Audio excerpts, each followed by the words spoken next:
Sana matutuwa sa akin si Junjun kasi may ibibigay ako sa kanyang chocolate. Tingnan mo, Junjun, oh, ang ganda ng alkansya ko. Binilhan ako ni Ninang Magna kasi kailangan ko daw mag-ipon kasi malapit na yung Pasko. Wow, talaga? Kailan kaya ako bibila ni Aling Magna? Ano ba yan? Kasama ni Junjun si Mimay. Baka agawin ni Mimay tong chocolate ko. Sige, ako na nga lang bahala. Ay, baka sa'yo yung isa. May binili pa kasi yung isa si Ninang Magna. Hi, Junjun! O bakit nandito ka, Queenie? Nagpapapansin ka siguro kay Junjun, no? Ay, hindi kaya. Andito kasi ako kasi may ibibigay ako kay Junjun na chocolate. Kasi nga, binigyan niya ako kahapon. Wow, ang bait mo naman, Queenie. Ano ka ba, Junjun? Maliit na bagay lang yan. Oh, sa'yo na tong isa. Talaga, Queenie. Thank you. Queenie, kanino yung isa? Akin ba yan? Oo, sa'yo to. Ito, oh. La, asa kung bibigyan kita? Di ba nga nangaaway ka? Ala, grabe ka naman sa akin, Queenie. Okay lang, mag-iipon na lang ako para makabili ako ng mas marami pa dyan. Eh ano naman, may marami pa naman akong ganito sa bahay. At may ipon din ako. Hala, wag na nga kayong mag-away. Sige, Mimay, hati na lang tayo dito. Thank you, Junjun! Hala, Junjun, bakit mo siya binigyan? Eh para sa'yo lang yan. Eh kasi mabait siya, hindi katulad mo. Eh akin na yan. Pati rin sa'yo, Junjun, kasi pinamimigay mo naman yung binibigay ko. Bahala nga kayo dyan. Ang damot mo talaga, Queenie. Bibili rin kami ng ganyan ni Junjun. Wow, namunga na naman siya. Napakahiwaga talaga nitong puno na to. Sana makita ko uli yung matanda na yun. Hala, salamat naman po at nagpakita kayo. Kumusta ka na, Junjun? Okay lang naman po ako. Gusto ko po sana kayong pasalamatan sa binigay niyong buto. Hindi ko po akalain na napakahiwaga po pala nun. Anong ginagawa natin dito, Mimay? Dito tayo para malaman natin kung anong sikreto ni Junjun. Uy, tingnan nyo. Si Junjun may kausap na matanda. Ala, siguro yun yung nagbigay kay Junjun ng mahiwagang buto. Puntahan kaya natin sila. Walang anuman yun, iho. Basta magpakabait ka lang. Oo naman po. Bakit parang may tao dun? Sige, iho. Aalis na ako. Baka may makakita pa sa atin dito. Sige po, mag-iingat po kayo.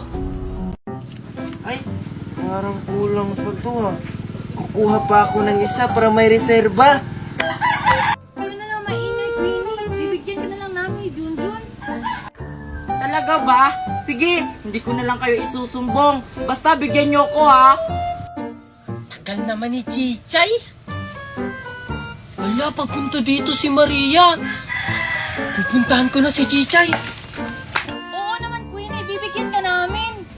Basta huwag ka lang maingay. Chichay! Bakit? Si Maria papunta dito. Queenie, ba't nasa kanya yung suha? Bakit may panungkit dito? Tinabi ko na to kanina ha. Siguro may nanguha.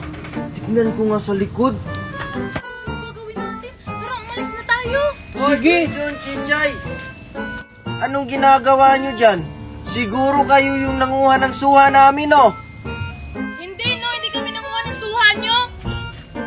Ayun si Queenie may dalang suha. Siya yung nanguha ng suha nyo.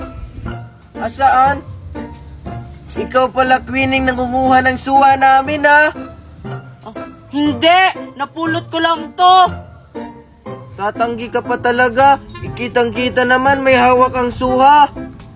Oo, Maria. Siya talaga yung kumuha. Oo, nakita pa nga namin. Nanunungkit siya. Hala, bakit ako? Di ba, Chichay, kayo yung nanunungkit? Mangdadamay ka pa talaga. Isusumbong kita sa Mami Tiffany ko. Hala, hindi naman ako yun. Sila Junjun at Chichay naman yung kumuha nito. Ay, salamat, tapos na. Ito kay Maria, ito naman kay Junjun. Okay na siguro ito kay Junjun yung picture niya. Tutuwa siguro si Maria nito. May laman pa naman tong 10,000. Chichirya lang pala yung sa akin. Lakas naman ang hangin dito. Hi Maria! Tara, laro tayo! Talaga ba? Sige, sige, laro tayo. Tara, dun tayo! Sige! Sana kayo yung dalawang batang yun? Maria? Junjun?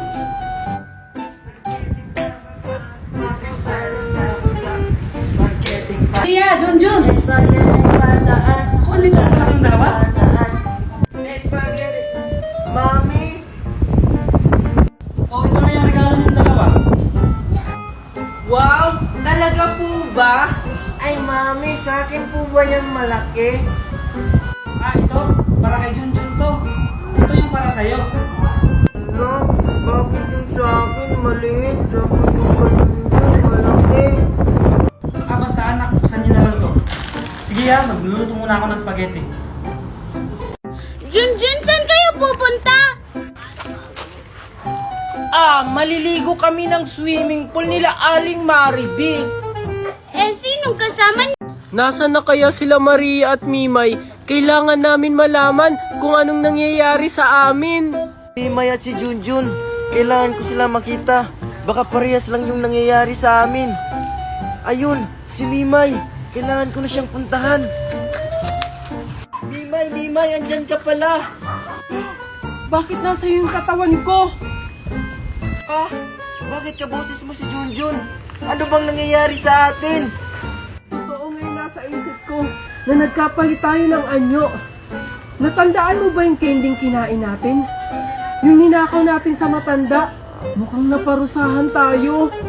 Ninang Magna!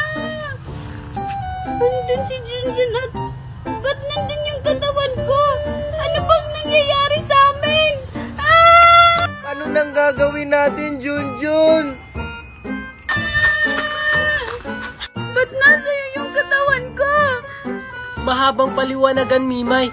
Basta ang alam ko, nagkapalit tayo ng anyo. Puntahan kaya natin yung matandang pinagnakawan natin ng candy.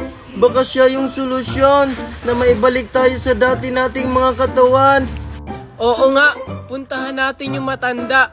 Humingi tayo ng tawad sa kanya. Tara na, gusto ko nang umuwi sa amin. Dahil Valentine's na bukas, bibigyan ko si Alexa at si Maria ng chocolate. Hala, si Junjun ba yun? May dala siyang tsokolate. Siguro para sa akin yun. Junjun, nandito ako! Hello Mimay! Ikaw pala yan? Mimay, nakita mo ba si Maria at si Alexa? Ay, hindi ko sila nakita. Ba't mo pala sila hinahanap? Kasi bibigyan ko sila ng chocolate. Di ba? Valentine's na bukas. Ay, akala ko para sa akin yan, Junjun. Ba't walang para sa akin? Kasi hindi mo ako kahapon binigyan ng chocolate. Paano naman kita bibigyan? Hindi naman kita nakita kahapon. Ay nang wala. Andun lang kaya ako sa bahay, naghihintay sa'yo. Sabi mo kasi kahapon, bibigyan mo ako ng chocolate. May pangako-pangako ka pa sa akin. Pumunta kaya ako sa inyo kahapon. Katok nga ako ng katok, kaso wala namang nagbubukas. Kumakatok ka? Daddy! Oh, Angel, what the... Who are you? Ako po to, Daddy, si Angel. Pati po ba kayo, Daddy? Hindi nyo na... Dito lang yun kanina eh. Andyan lang yun. Namalimos pa nga sa akin eh. Wala nga, nawala. Junjun, tulungan mo ako. Gusto ko nang bumalik yung dati kong mukha. Eh paano kita matutulungan? Hindi naman kita kilala. Ikaw ba talaga si Angel? Ako nga to si Angel, bakit ba ayaw mo sa akin maniwala? Di ba, yung mami ko si Mami Magna, tapos yung mami mo si Aling Marites, tapos yung mami mo gusto ang gawin yung daddy Nestor ko. Oo nga, ikaw nga si Angel, yung maldita. Di ba, sabi nung matanda, wala kang respeto. Siguro Angel, kailangan mo maging mabait para mawala yung sumpa mo sa mukha.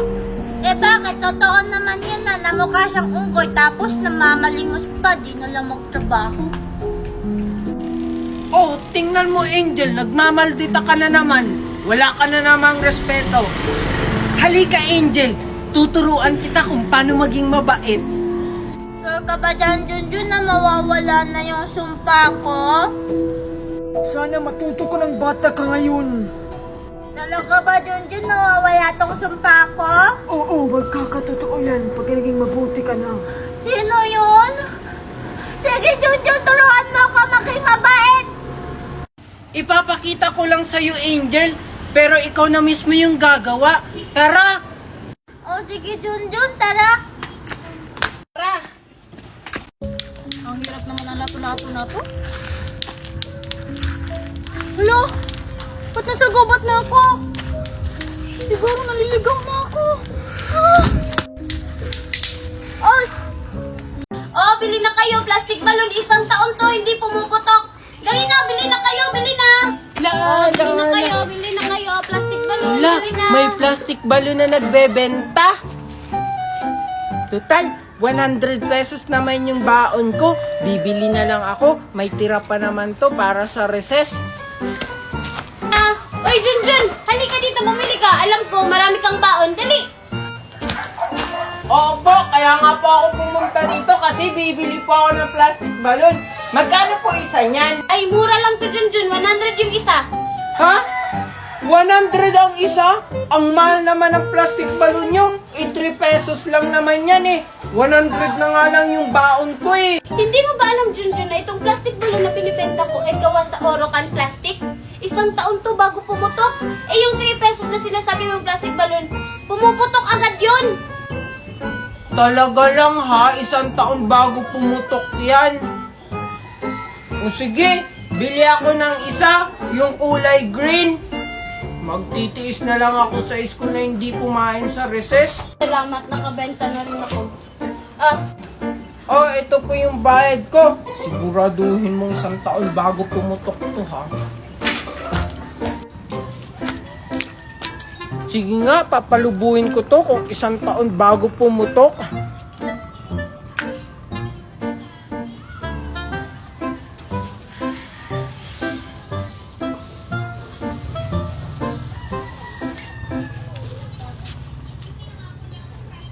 Wow, ang laki!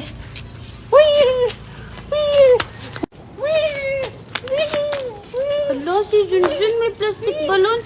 Saan niya kaya yun binili? Papalaking ko ulit. Oy, Junjun! Junjun, saan mo yan binili yung plastic balloon mo? Ah, doon kila Aling Bining, binili ko to. Kasi sabi niya 1 taon daw to bago pumuto, kaya bumili ako. Oh, ang galing naman. Sige nga, itry nga natin kung di ba pumuputok. Hala, bakit mo pinutok? Ang mahal-mahal pa naman ito, isusumbong kita kay Mami. Sabi mo, 1 taon yan bago pumutok. Na-scam ka ni Aling Bining. Ay, naku, ano pa naman to si Mami? Malapit na yung graduation, pero hanggang ngayon, 20 lang yung baon ko. Ay, ayun, may tindahan. Bibili muna ako bago ako pumasok sa school. Tao po, pabili po. Ano yan? Isa po nito tsaka ito. O, sige. Oh, sinong mauna sa inyo? Ako mauna, Juliet. Mamaya Sige na nga. Anong pangalan mo, Iya? Tsaka anong natanggap mong award?